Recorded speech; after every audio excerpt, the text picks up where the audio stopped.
Hi friends, welcome to our channel. நம்ம சேனலை subscribe பண்ணாதவங்க பண்ணிக்கோங்க. வாங்க வீடியோக்குள்ளே போகலாம்.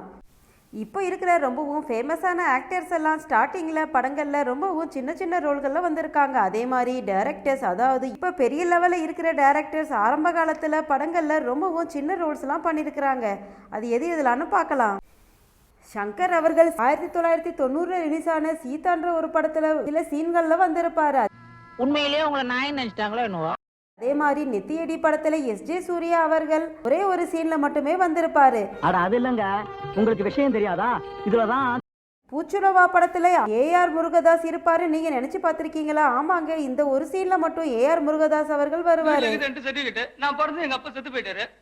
அடுத்ததா 1997 ரிலீஸ் ஆன மின்சார கனவு படத்துல கௌதம் வாசுதேவ் மேனன் அவர்கள் நடிச்சிருக்கிறார்.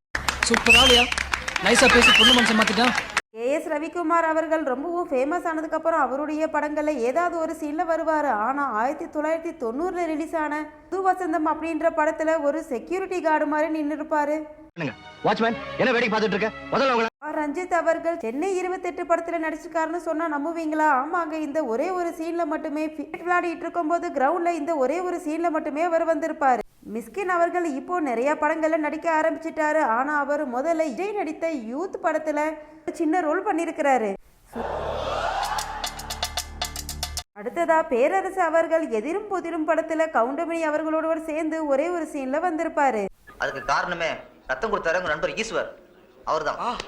காதல் வைரஸ் படத்துல வெற்றிமாறன் அவர்கள் கார்ல உட்கார்ந்துருக்க மாதிரி இந்த ஒரு சீன்ல இருப்பாரு. விஜயுடைய நண்பன் படத்துல அட்லி அவர்கள் அசிஸ்டன்ட் டைரக்டரா ஒர்க் பண்ணியிருப்பார். அவர் இந்த ஒரு சாங்ல மட்டுமே கிளிப் போர்ட் எடுத்துட்டு வர்ற மாதிரி வருவாரு. 2007 ரிலீஸ் ஆன சிவிங்கிற படத்துல விக்னேஷ் சிவன் இந்த ஒரு சீன்ல இருக்கிறாரு. அப்புறம் பீஸா படத்துல நலன் அவர்கள் விஜய் சேதுபதியோட சேர்ந்து இந்த ஒரு சீன்ல வந்திருப்பாரு. 2001 பாலச்சந்தர் அவர்களுடைய இயக்கத்துல பார்த்தாலே பரவசம் படம் ரிலீஸ் ஆனது. அந்த படத்துல சமுத்திரக்கனி அவர்கள் இந்த ஒரு சீன்ல மட்டும் வந்திருப்பாரு. இது மட்டும் இல்லாம ரமணி வர்சஸ் ரமணியில எபிசோட்ல இவரை நீங்க பார்த்திருப்பீங்க. ஓகே ஃப்ரெண்ட்ஸ், இது மாதிரியான அப்டேட்ஸ்க்கு நம்ம சேனலை சப்ஸ்கிரைப் பண்ணி